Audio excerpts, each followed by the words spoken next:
Detective Marcus Chen had seen it all in his 15 years on the force.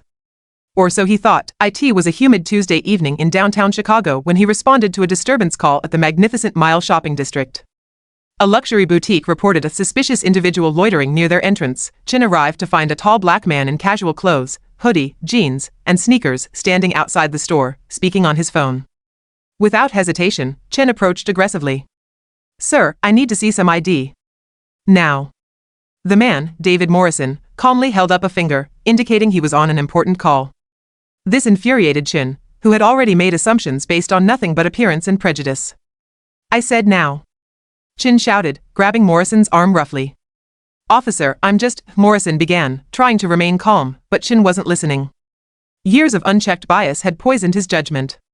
He yanked Morrison's phone away and, when Morrison instinctively reached for it, Chen threw a punch that connected with Morrison's jaw, sending him stumbling backward into a parked car. Bystanders gasped. Phones came out, recording. Morrison, bleeding from his lip, raised his hands in surrender. "Please, officer. There's no need for this." Chen cuffed him roughly, muttering slurs under his breath that made the growing crowd murmur in disgust. He dragged Morrison to his patrol car and drove him to the precinct, convinced he'd caught another troublemaker. At the station, Chen threw Morrison into an interrogation room and went to process the paperwork. That's when his partner, Officer Sarah Williams, pulled him aside, her face pale. "Marcus, do you know who you just brought in?" "Some guy harassing shoppers." "So what?" Sarah thrust her phone in his face. The screen showed a Forbes article. David Morrison, tech billionaire and philanthropist, announces $500 million police reform initiative. Chen's blood ran cold. The photo showed the same man, now sitting handcuffed in their interrogation room, shaking hands with the mayor of Chicago. Morrison was the founder and CEO of Morrison Technologies, one of the fastest-growing tech companies in the world.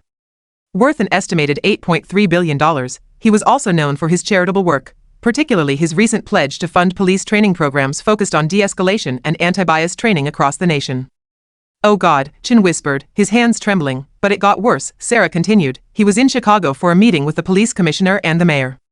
They're announcing a partnership tomorrow morning. Morrison's donating $50 million to our department specifically for reform training. The press conference is scheduled for 9 a.m. Chen felt the room spin. Captain Rodriguez emerged from his office, his face thunderous. "Chen.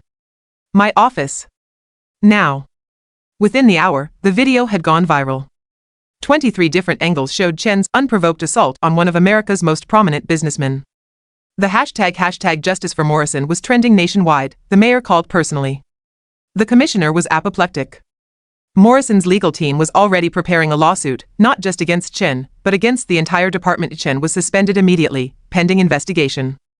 But the damage was far greater than one officer's career. The next morning, David Morrison held a press conference, not to announce the partnership, but to cancel it. His face still bruised, he spoke calmly but firmly. "Yesterday, I experienced firsthand the systemic problems that plague our justice system. I came to Chicago with hope, ready to invest in change.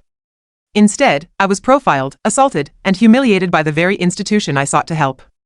Until there is real accountability, my foundation will redirect these funds to community organizations working outside the system." The partnership was dead. The $50 million, gone. The department's reputation, shattered. Chen, watching from home, realized the full weight of his actions. His prejudice hadn't just destroyed his career, it had robbed his entire department of resources that could have trained thousands of officers, potentially preventing future incidents. More importantly, he had assaulted an innocent man.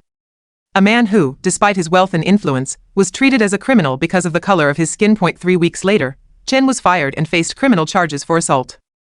But the real punishment was living with the knowledge that his hatred and prejudice had consequences far beyond anything he'd imagined. David Morrison, meanwhile, continued his work, funding community programs, advocating for justice reform, and telling his story as a reminder that racial profiling doesn't discriminate by bank account.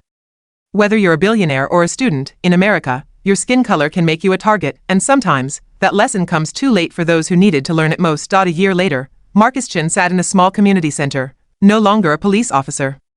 He'd spent months in therapy, confronting his biases, attending restorative justice circles. He'd reached out to Morrison's team repeatedly, seeking to apologize personally, to make amends however possible. Morrison never responded. He didn't owe Chen forgiveness, but Chen kept doing the work anyway, speaking to police academies about his failure, volunteering with anti-racism organizations, trying to ensure his mistake wouldn't be repeated by others. Some wounds, he learned, you can't undo. You can only try to prevent new ones.